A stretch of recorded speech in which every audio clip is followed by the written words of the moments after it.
Sir দেখতে পেলাম যে গতকালকে দুজন বাংলাদেশি নাগরিককে মহিলা নাগরিককে আটক করা হয়েছে।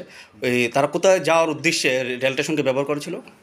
হ্যাঁ, গতকালকে আমরা আগরতলা রেল স্টেশনে দুজন বিডি ন্যাশনালকে গ্রেপ্তার করা হয়েছে এবং এটা জয়েন্ট অপারেশন হয়েছে। আমরা আগরতলা জিআরপি, আরপিএফ এবং বিএসএফ এবং আমাদের যারা সিস্টার এজেন্সি আছে সবাই মিলে।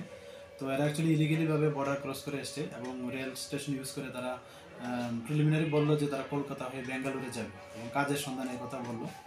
তো আমরা গতকালকে ওনাদের এগেনস্টে একটা আমাদের আগরতলা জিআরপি থানাতে একটা মামলা নিয়েছি, যার মধ্যে নতুন act, BNS act, IPP act, foreigner act এগুলি আছে। তো আজকে আমরা ওনাদেরকে মহামান্য আদালতে প্রেরণ করছি।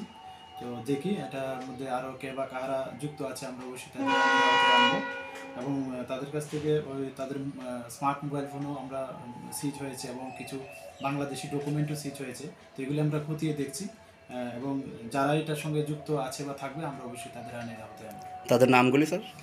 একজনের নাম জিজ্ঞেস করলে বলে ফারজানা, ওনার বাড়ি সাতক্ষীরা জেলা, বাংলাদেশে, এবং অন্যজন হলেন তানিয়া আক্তার, ওনার ডাক নাম নিজুম, উনি মুন্সিগঞ্জ জেলা, বাংলাদেশের অন্তর্গত।